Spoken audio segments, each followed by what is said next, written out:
안녕하세요. 신약의 효과는 어떻게 입증되는가? 임상통계학 연구실의 연세대학교 응용통계학과 강승호 교수입니다. 우리는 종종 뉴스에서 미국 FDA나 식품의약품안전처가 어떤 신약을 허가했다는 소식을 듣습니다. 그런데 신약의 효과 입증은 어떻게 이루어질까요? 본 채널에서는 임상통계학을 이용하여 신약의 효과를 어떻게 입증하는지를 통계 비전공자도 쉽게 이해할 수 있도록 설명해 보겠습니다. 이번 영상은 3장으로서 임상시험 데이터 관리에 대해 살펴보겠습니다. 여러분은 3장 제목을 보고 의아해 하실 수도 있을 것입니다. 분명히 제가 신약 효과를 입증하는 방법에 대해 설명드리겠다고 맨 처음에 말하였는데 웬 데이터 관리라니요? 교수님, 본 채널의 목적을 잠시 잊어버리신 것 아니세요? 라고 제게 질문하실 수도 있을 것입니다. 그렇지 않습니다. 저는 본 채널의 목적을 잘 기억하고 있습니다. 이를 위해서는 맨 처음 다루어야 할 주제가 바로 임상시험 데이터 관리입니다. 2장에서 단일군 전후 비교로는 시험약의 효과를 제대로 평가할 수 없다고 설명한 바 있습니다.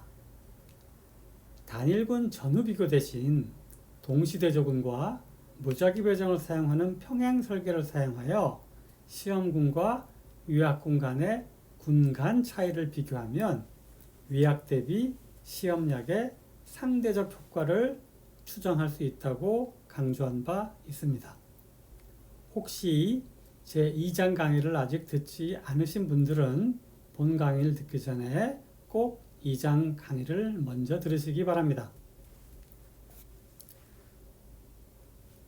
그렇다면 이제 드디어 평행설계에서 시험군과 위약군 간의 유의한 효과 차이가 관측되면 시험약의 효과가 있다고 주장할 수 있을까요?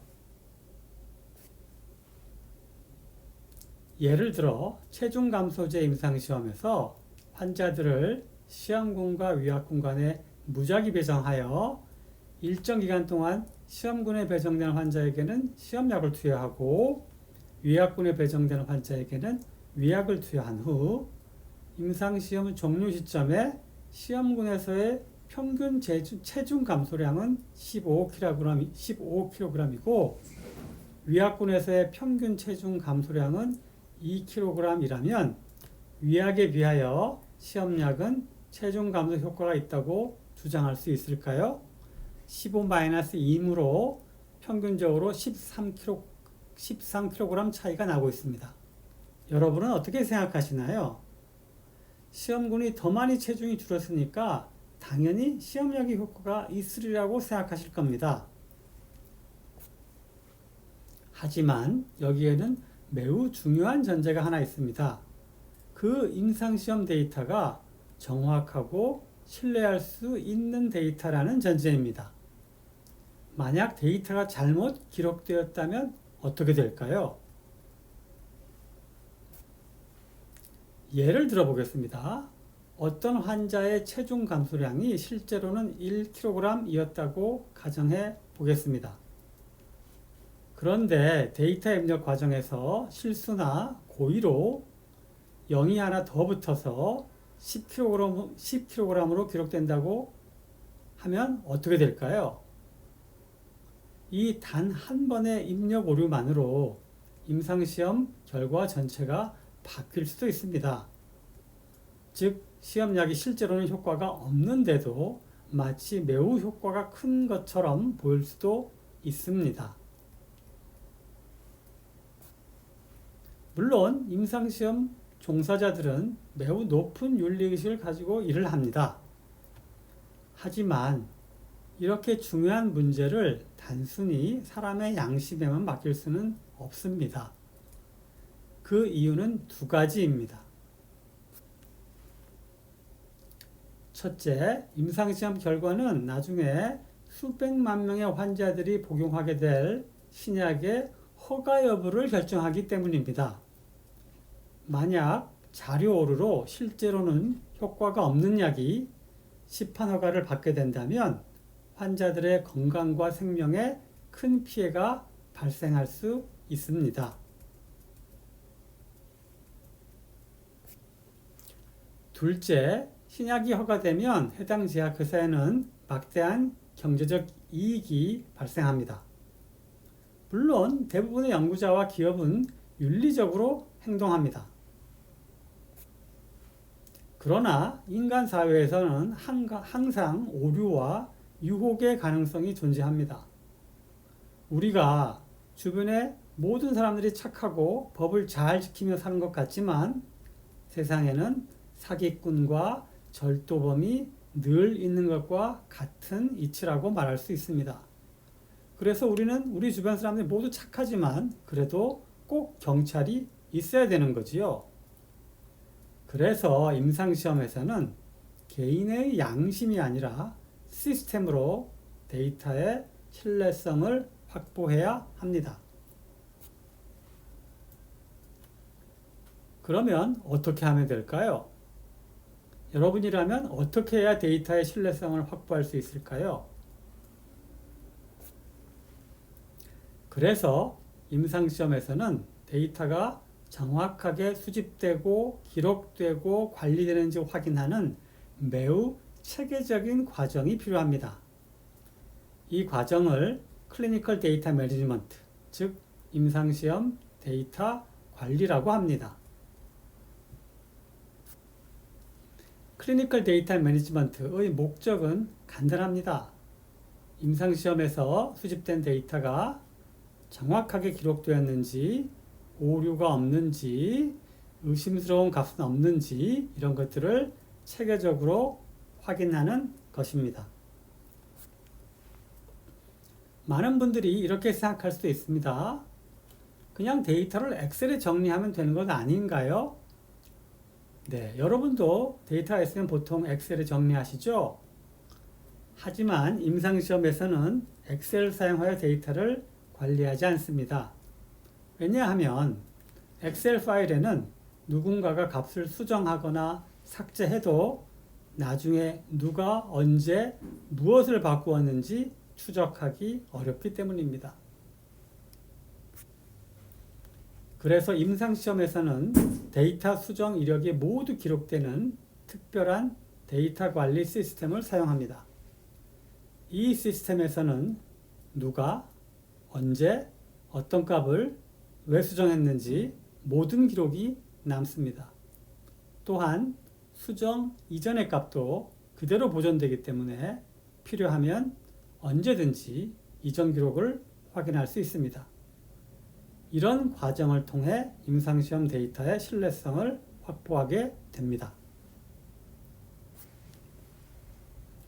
결국 우리가 통계 분석을 통해 얻는 결과는 데이터가 정확하다는 가정 위에서만 의미가 있습니다.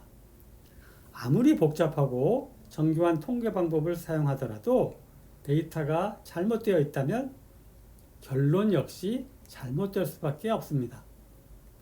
그래서 임상시험에서는 통계 분석만큼이나 데이터 관리도 매우 중요한 역할을 합니다. 임상시험 데이터 관리를 제대로 하지 않은 채 통계 분석을 수행하는 것은 1층을 제대로 짓지 않고 2층 건물을 짓겠다는 거에 비유할 수 있습니다.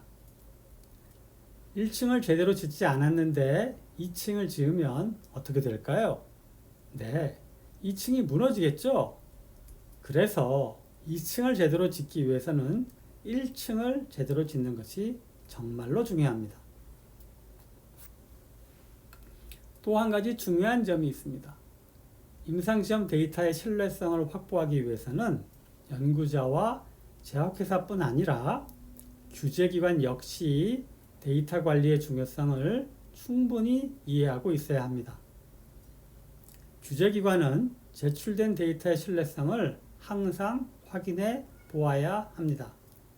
만약 데이터의 신뢰성에 대해 의문을 제기하거나 검토할 필요가 없다면 복잡한 다른 심사 과정도 굳이 검토할 필요 없이 제약회사가 제출한 결과를 그대로 믿으면 될 것이기 때문입니다. 따라서 규제 심사의 첫 단계는 무엇보다도 데이터의 신뢰성을 검증하는 데 있습니다. 최근 미국 FDA나 유럽 EMA에서는 임상시험 데이터 관리의 데이터 무결성을 매우 중요한 규제 요소로 강조하고 있습니다. FDA는 단순히 통계 결과만 보는 것이 아니라 데이터가 어떻게 수집되고 관리되었는지를 매우 중요하게 평가합니다. FDA의 CDER 안에는 Office of Biostatistics 이라는 부서가 있으며 이 부서의 역할은 제약회사가 제출한 임상시험 결과를 통계적으로 다시 분석하고 검증하는 역할을 수행하여 이는 비유로 설명하면 시험지를 채점하는 교수님의 역할이라고 말할 수 있습니다. 그런데 FDA CDER 안에는 임상시험 데이터 관리를 담당하는 또 다른 부서들이 존재합니다.